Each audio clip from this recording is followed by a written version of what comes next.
people are always like, why do you do video? It's such a pain in the butt. I'm like, you're right. I don't know. It is a pain in the butt. I don't know. It is. This morning I got opportunity to meet with Sean from the Prepared Homestead, and he was kind enough to come out and look at the property and talk to us about some ways to implement sustainable systems on this property, whether it be gardening or it be animals. I wanted to get his opinion. He's certainly got a lot more experience than I do. I want to move in this direction. He's been at it a long time. He's got a ton of good information. You can check him out on Facebook at the Prepared Homestead. So if you get a second, go over there and check him out.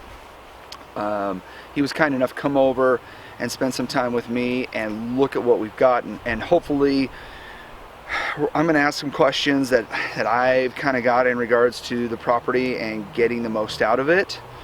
Well, maybe that's wrong. I say me getting the most out of it sounds like I'm gonna rape and pillage.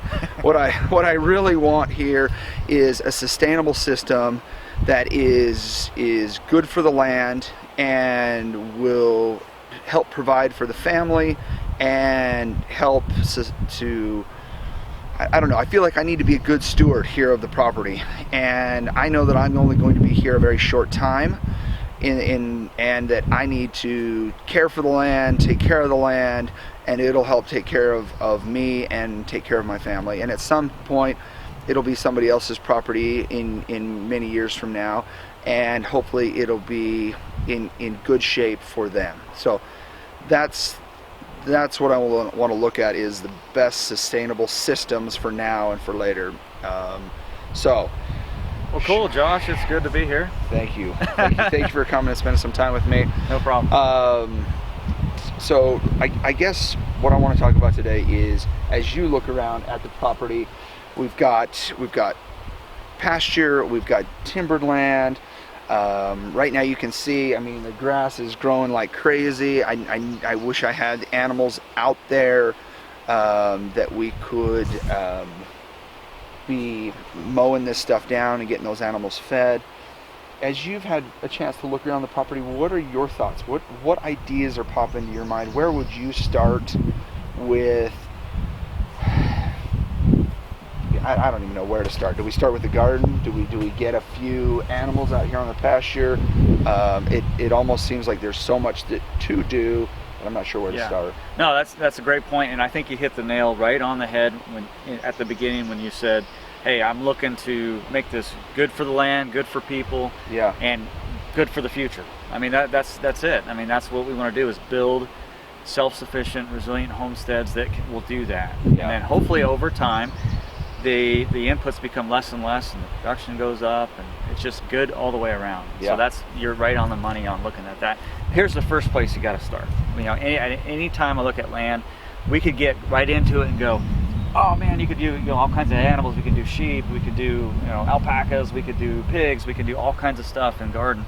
But the first and most important thing is to kind of look at, what is your strategic plan? What are you thinking? Where do you want to go? What are your goals and objectives? So I agree with you. I need to put together a plan, but my problem is I don't really know where my interests are. I might find that I absolutely love pigs and I just want to do pigs, but it might be that I love taking care of birds, and so chickens or ducks or turkeys is my passion.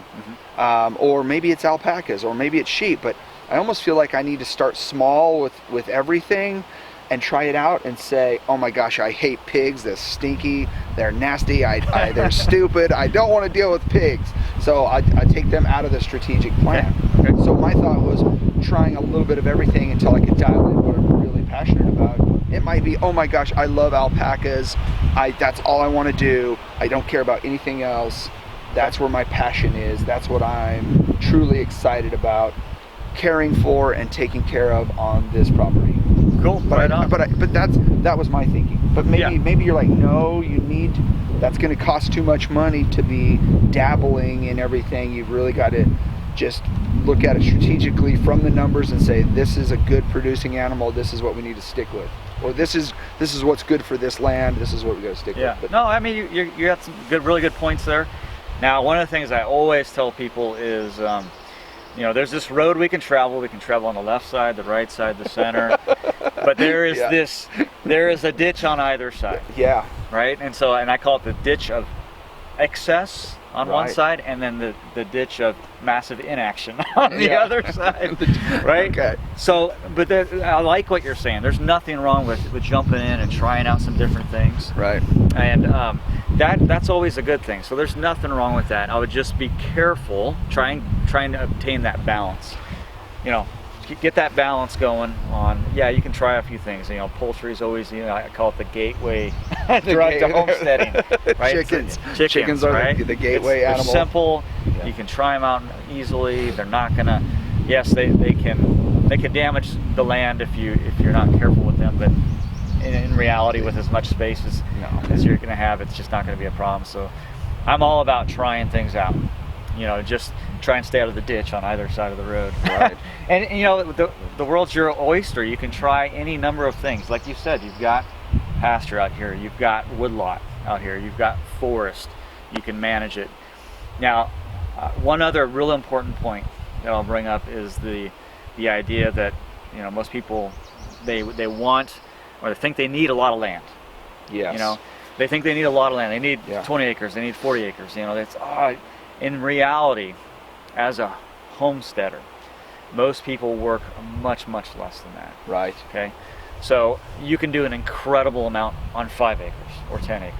Well, and so I think that brings up another concern that I have on this particular property is I'm one guy, and and I want to get to the family involved and share these experience and all the education that can come for myself, for the kids. You know, I want this to be more of, I don't want, yes, it's a homestead, but really what it is a learning institution for myself, for the family, for kids, whatever. And so I want to share as much experience with them as possible. But the reality is I'm going to make more money building homes and helping people build homes than I would ever make here caring for animals and growing a garden. And I'm passionate about building homes. I love building houses. Right. I've been doing it for 30 years. I'm probably going to be doing it another 30 years. But being more self-sufficient, being more independent, self-sustainable, having these self-sustainable systems here that can create a sense of, I don't know, I want to be able to put away our own vegetables. I want to be able to put away half a beef in the freezer every winter and feel like I don't have to go to Walmart. I can create my own food. I can provide for my family on my property, and that's going to create a sense of security for myself and for the family. So I got off on a tangent there. I apologize. Right. There's so much freedom in that. Yeah. I mean, it's like what you're just saying. There's so much. It's beyond growing the vegetables to go, okay, I just saved $5.49. Yeah. That's one piece of it. You know, you can look at your food growing as a stream of income that you wouldn't have to purchase out there. Got it. But there's so much more to that. There's the blessing of teaching your children.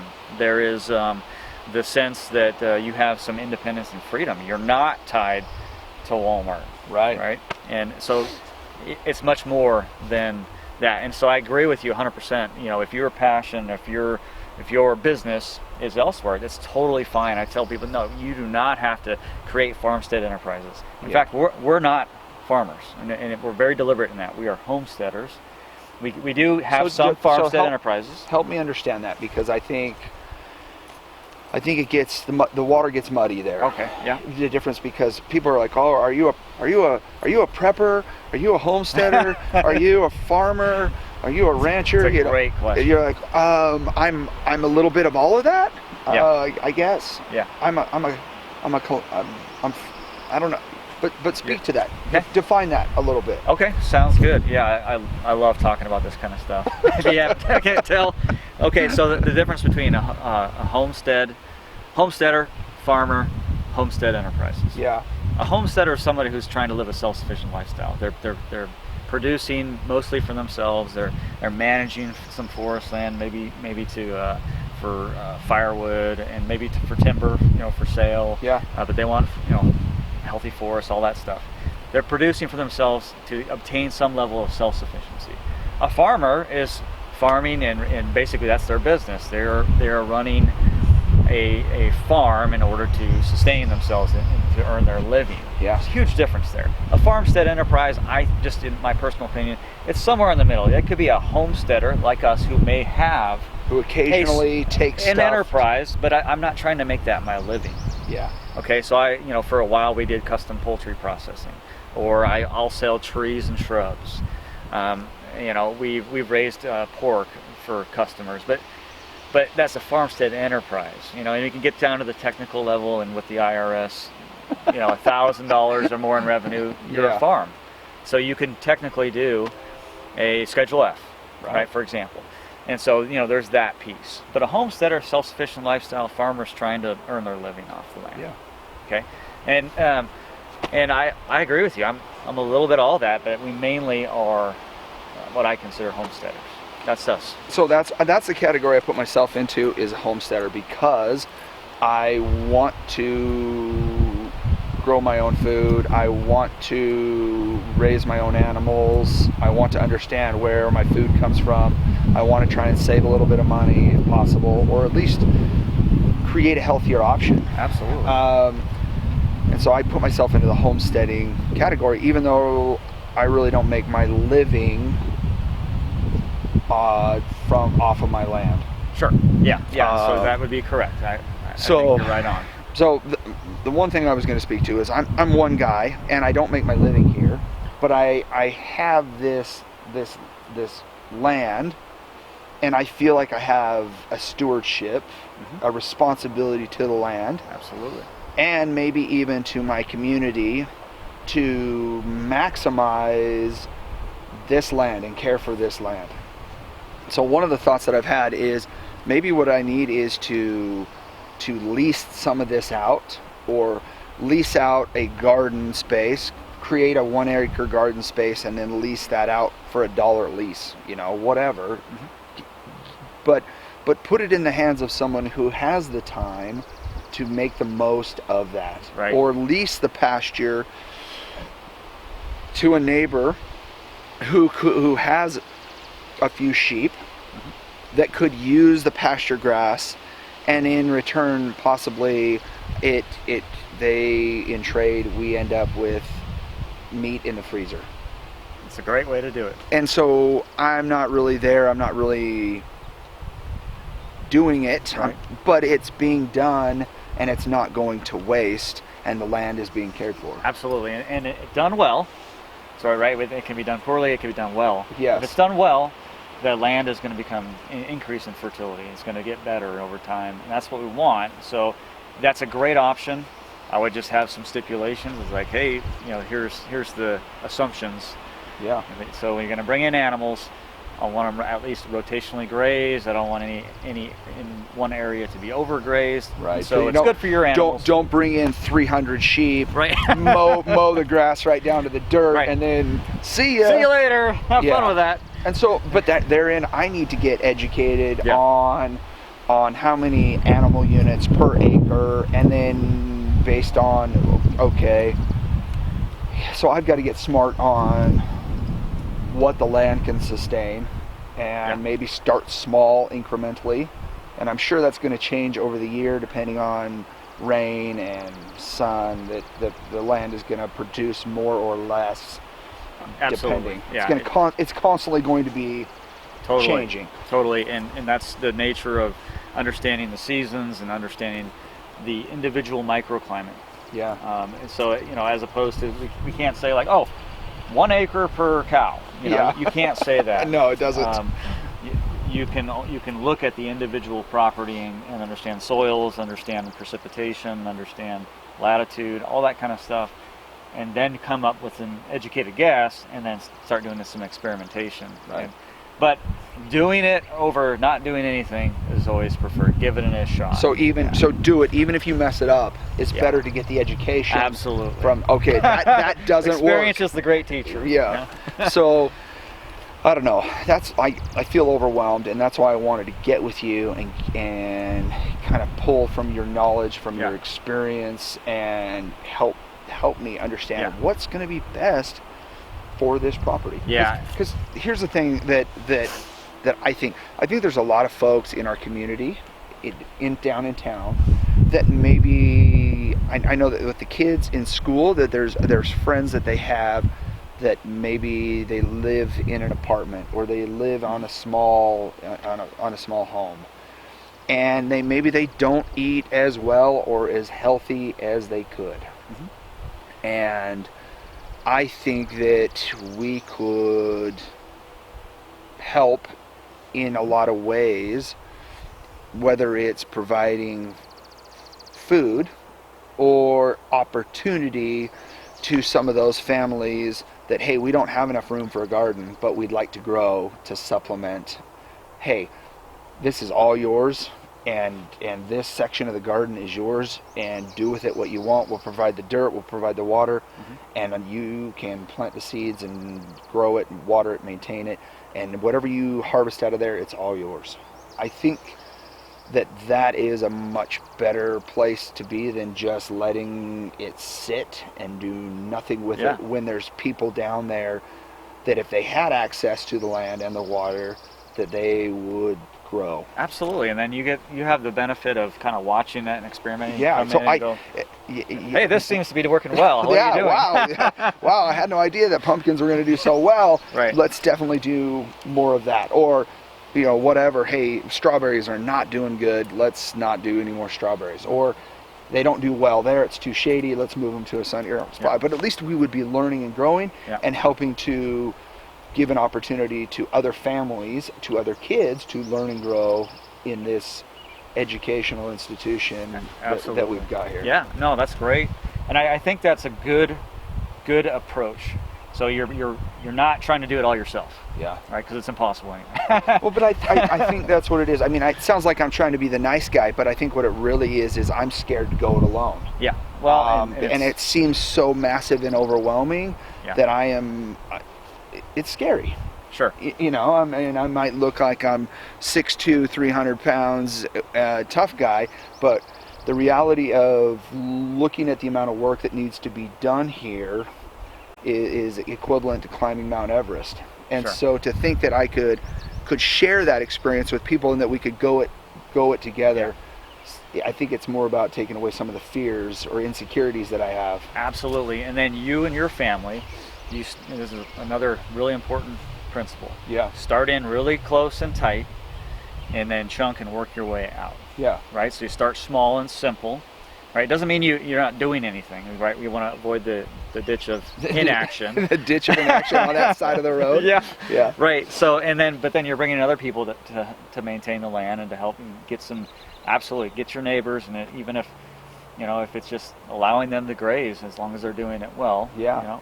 And because I'd rather see it beautiful right here. I'd rather see it used. Yeah. Because even if the animals are running over it and they're growing the grass, that grass needs to be mowed down. It does. And the dirt needs to be and they're providing fertilized. Fertility and nutrient drop, and and they're maintaining it, and that's one of the best ways to maintain pasture is you got to get animals on it. Well, let's go down and look at some of the pasture. Yeah. Because we've got woodland and pasture down there, and I think it would be great if you looked at some of that pasture and maybe talked about what you think would be a good fit for the type of pasture land that we have. All right, let's do it. Okay. So we're down here on the pasture, and this property has quite a bit of open grass pasture area, but it also then blends into a wood lot. And so we're kind of in that transitional area. You can kind of see behind us, there's lots of grass, and obviously the forested tree lot behind us. So I wanted to get Sean's thoughts and feelings on what's best. Do we do cows? Do we do sheep? Do we do Goats, what do you think, as you've looked around and walked the property and looked at what's here, what's going to be best for us as a family, but also best for the land? Okay, that's a great question. And one of the things that I like to talk about real quick is that the surrounding forested area, the trees, the native trees that are growing around here, tells us a lot about the land. It gives us clues. Yeah. It's not the whole story, but it gives us clues as to what might work here. And honestly, looking around here, you could do about any animal, honestly. Now, one of the best systems that I know of is multi-species. Yes. Okay, multiple species. Why? Because they tend to focus in on different grasses, forbs, shrubs, and different things like that. So in other words, typical of cows is they like the ice cream, right? They're going to go after the grasses and only the good stuff. The good stuff. And of course, sheep and goats, they like the good stuff as well, but they also have a wider palate. Yeah. And so if you can do what's called a follower leader system, or have someone else come in and do this, that would be ideal. So bringing in, it doesn't have to be cows. So give me that scenario, follower leader. So leader would be cow, because they're going to graze off all the good stuff. Yeah. Then what would you send in next? Sheep? Sheep or goats. Sheep or goats? Sheep or goats, if you had the appropriate space for it, if you have the appropriate fencing, that kind of thing. But that kind of a combo is really good, because the cows come in and they lick the ice cream, and then the goats or the sheep come in, and they're a little bit less picky, right? So they're going to get some of these shrubs and some of the weeds. I mean, there's hawkweed and things that we all have, and they'll eat on that. And so whereas the cows may not, they may nibble on it here and there. But they're gonna go find. Right, and that's going to be best for the land. Right. That kind of thing, and just manage. Now, if somebody just said, that's too complicated, I just want to do cows, no issues. Okay, no issues. But what would be, let's say that we've got the follower leader system, we go cows, then we go sheep or goats or something, then do we send in chickens? That would be ideal. That's the chickens Salatin system. Yeah, that's Uncle Joel. Yeah. So, but again, not everyone is set up for the ideal. Right. And so there is kind of what I like to say is, there's good, and don't let perfect be the enemy of good. Right. Right. So we can't all have a perfect system or design a perfect system, but a good system is much better than no system. So. Gotcha. So I like that. I think that's well said. I think that's something that we will shoot for, is the follower leader system. In other words, in a pasture, it's not just for cows. Right. We're going to put the cows in there for a while. Yeah. We'll move them to a different paddocks.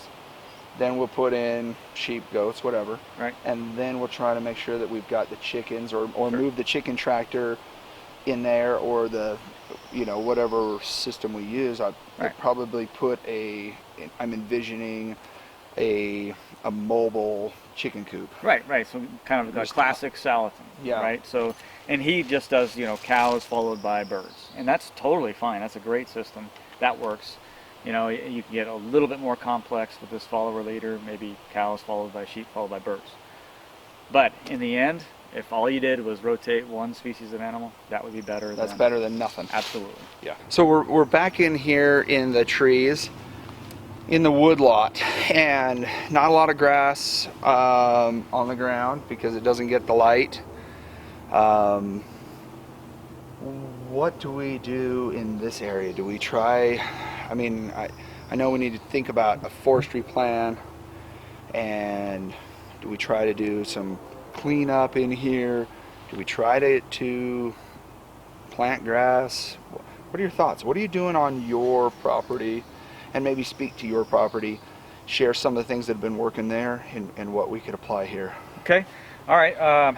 So on our property, we have a pretty large parcel, but in reality, we're only, and I say intensively, and I don't mean like intensively like it requires multiple hours of work a day. Yeah. As in, we're working only about 5 acres of that. So raising animals, gardens, really, edible forest. Large gardens. Parcel, but what you're really Only 5 acres. The rest we manage in a silvicultural prescription in managing forest land. Yeah. So our goal is healthy forest land, not for wildlife, for habitat, for saw logs, for the whole 9 yards.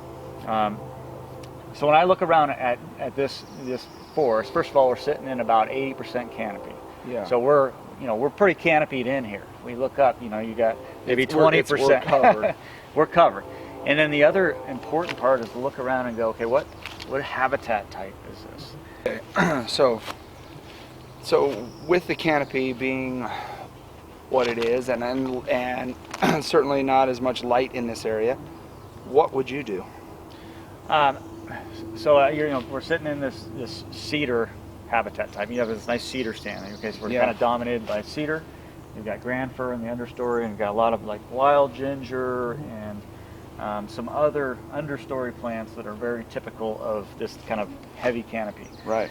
One thing that you could do here, and it would be beneficial. First of all, this looks fairly healthy. Yeah. I would not clean up the understory. Okay, really? I would not. Okay. I would leave the birch that's laying on the ground. It rots. It's good for the forest soil health. Okay. And so I wouldn't touch it. In fact, you could stand to have a little bit more slash in here, believe it or not. But you could also stand to thin this area. So we have an 80% canopy cover here. Yeah. You could thin it down to a 50%. And it would get some more understory growth. So selective cutting. Right. And when you say when selective, we can take basically the unhealthy trees and thin out the unhealthy trees, thin out the grand fir on the understory, that kind of thing. I would leave some of these big, beautiful cedars, and I would take some of the more unhealthy ones. You can see that one's got a forked top. Yeah. Right. So if I'm looking at 2 cedars and I see that one and that one, I'm taking the one that has the forked top, because that's in a big windstorm that's a little weaker. And you see this one, it's got that forked top. All right. So if I'm picking one of these, I'm cutting down the forked top. Right. Now, since this is a cedar habitat type, what that's telling us is this is a nice moist site. Okay, so with the cedar, Lots of water. there's lots of water here. The soil is moist. It's got moist, moist understory, and so I would look at maybe doing some thinning in here, and that would be the first thing. Okay. Okay, you don't need to come through and plant grass in the understory. A lot of this stuff will naturally grow, and you can still graze animals, believe it or not, in here, especially if you're talking about... My thought was getting maybe the goats in here to do some cleanup. Sure, you could do that. It's called, basically what this system would turn into is what's called Silvopasture. Yeah. So you're combining pasture and trees. Okay, so and now again, we want to be careful. We want to manage that. We don't want to just block off an area and put animals in for 6 months. Yeah. Right, they're going to pack the area. Cut it right down to the dirt. Right, and that would, you have compassion, you have other problems. But if you're managing them and bringing them through, just like in a wild system where you're going to have elk and deer come through, they don't stay in one place. Right. And so that's all good. So if it's me, I'm looking at thinning. No, there's no emergency here though, because this is there's nothing wrong with this right now. It just happens to be. But we can improve it. Sure. Absolutely. We can go from good to better. Absolutely. Okay. The other thing you could do, and I like to do on our property in a silvopasture model, we run pigs through areas that aren't like pristine pasture. Other areas that are a little less, they're uneven terrain. So putting in maybe an electrical fence in areas here, right? And again, rotating them, and then change that every couple of days. Right. Yeah. And so again, though, I would probably want to thin the area first, but the natural habitat of a pig is actually woodlot. It's forest. So they love it in here. Absolutely. Again, another Salatin technique. But a lot of people are doing it, including us. Well, so there again. So now we've talked about cows, we've talked about chickens, we talked about sheep, we talked about goats, we talked about pigs, and so maybe starting with each of those in small amounts is a good solution for figuring out what we like. Absolutely. I mean, that's us. We're experimenters. Yeah. We experiment, and we've experimented with a lot, and we've kind of come back and forth and bracketed a little bit, and we've kind of got what we have that works for us right now. But I encourage it. So I would rather have you closer to the side of excess than inaction. Right. Because at least if we make mistakes, we'll learn from those. Yeah. Especially if you're bringing in other people to run those systems. Yeah. You know, that's kind of ideal. You know, you can't do all that yourself. No. So I'm excited. I mean, it's been fun to kind of pick your brain. Let's go over to the lower pasture where it's just pasture. I'd love to have you take a look at some of the grasses and things that are in there. I know that there's certain places around here where there's a few noxious weeds that grow that can be harmful for animals, and so let's go over there and look at that and see what you think. Cool. If you look around here, I see some things, but I'm not too worried about it, to be honest with you. So I see lupin, for example. Now lupin is a bit toxic to like cows. All right. However, lupin it's a nitrogen fixing plant. It's in the pea family. It's great for the soil. Right. Let's get a closer look at that.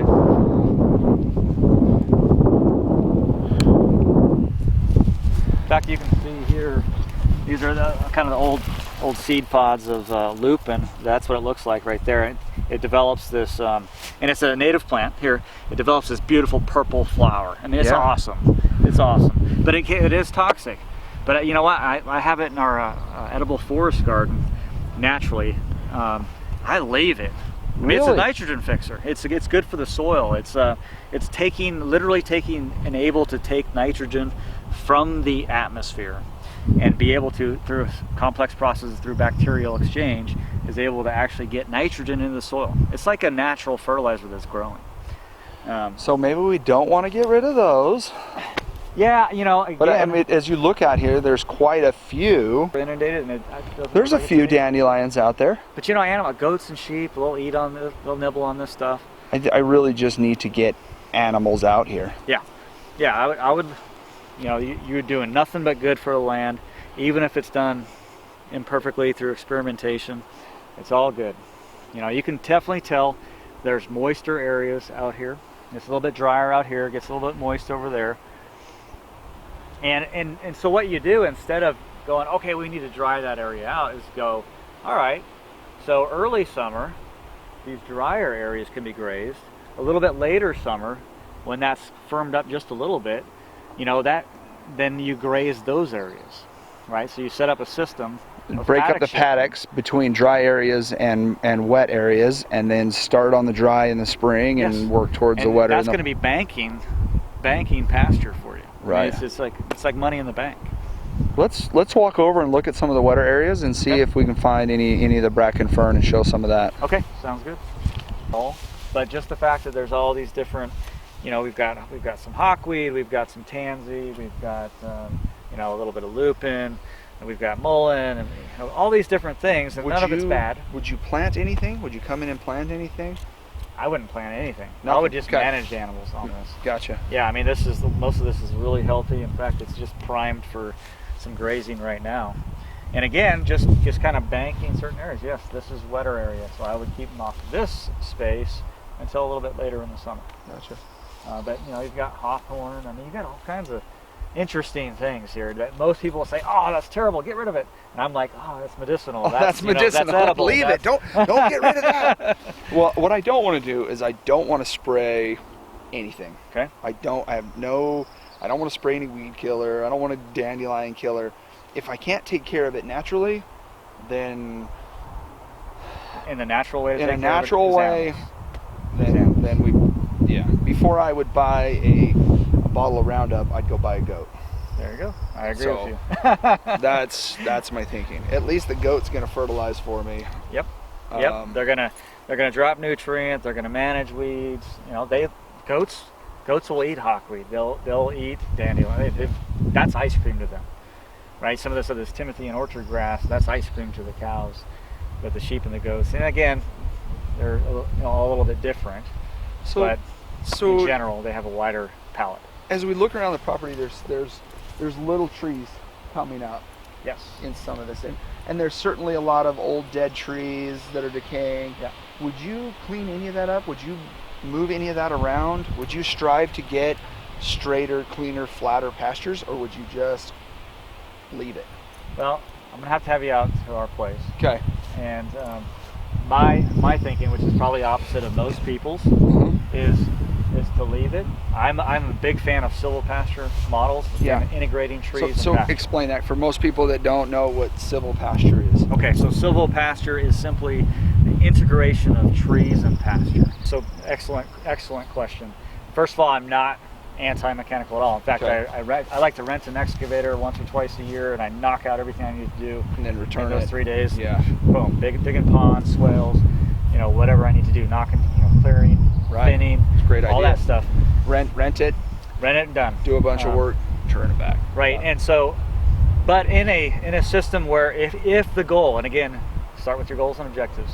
If the goal is to develop a level of self-sufficiency, if the goal is to lower our inputs over time, then we want to probably shy away from using animals as opposed to mechanical. Doesn't mean you can't do any of it. Yeah. It just means, maybe low to no mechanical is a better. I think that'll be a whole nother video series of getting into the garden and developing the soil and all of that. And we'll have you out to our place and we'll do a little tour over there. I appreciate it. Thanks for coming, man. You're welcome.